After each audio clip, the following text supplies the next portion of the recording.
Well, good morning, ladies and gentlemen, and welcome to Grumman Pilots YouTube channel, directly supporting Grumman Pilots Association. And this morning we're going to talk about a restoration on a Yankee. Now, the Yankee sat outside for 6 years after being lovingly cared for. It had bird straw all in the engine compartment.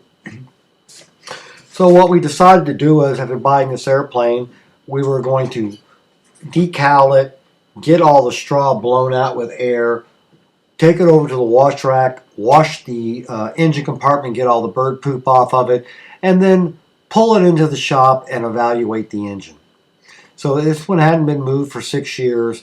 We found the engine out to be airworthy. We decided to redo the firewall, a new Lycon J2A engine, and part doing the firewall, take the old engine off, clean and paint the firewall, restore the various parts, and hang a new engine. So here's the old engine coming off the airplane in bits and pieces. We're decaling it and beginning to look at it. And as we see here, here we are just looking at the nose bowl, which is about to be removed.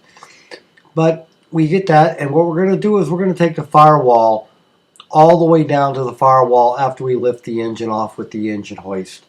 And from that, we'll just move on with the rest of the project. We started looking at things like worn battery cables, worn fuel pumps, worn fuel lines, out-of-date fuel lines. Here's an intake leak that was really big in the number 2 cylinder. Just taking a good look at it, and then we began to start removing the pieces off of it and getting it ready to strip it down to the firewall. Because we're going to have to reuse some of these pieces. We're going to put a lot of new components on. So here's the old engine being lifted off with the hoist. Here it is sitting on the ground with the old motor mount. And now we're going to begin the process of looking at what accessories we might be able to use off of this engine. And it turns out that pretty much we don't use anything on the old engine at all. We kept it as a core. We ended up selling it to a gentleman who needed to have a core engine for his airplane. And then it was just a matter of disconnecting everything from the firewall, masking it all off, getting the ADC oil cooler off, and a few other things to get down to bare metal so that we can roll lock it down, not damage any of the rivets, make sure they've been checked, and then we can clean it and then begin the process of redoing it. And as you can see here, everything's coming off the firewall. The firewall is going to be roll locked down.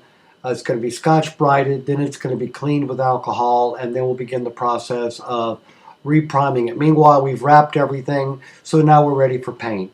At the same time, we're taking the baffles that we needed and redoing them with baffle seal so that when they go on the airplane, at least we'll have good cooling on the new engine. Don't know why we didn't paint these at this time, but this is what we were doing with it. And while we were there, we took the battery box out, redid it. We took the exhaust brace, bead blasted it, painted it. Here's the new engine mount with all new Lord mounts for the dynofocal J2A engine that's going on the aircraft. At the same time, we finished painting the battery box shield and the battery box with new color sitting on the tail of my Tiger.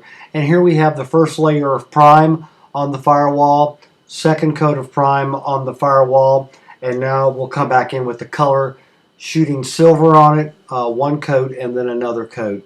And then once we have all that done, it's a matter of we're going to hang the engine mount. So when we bought this airplane, we were very happy with it. We decided to put a Lycon engine on it. It was a good part on our part. So we hope you found all this informative and useful. Take good care of your airplane, have fun flying them, and thanks for watching.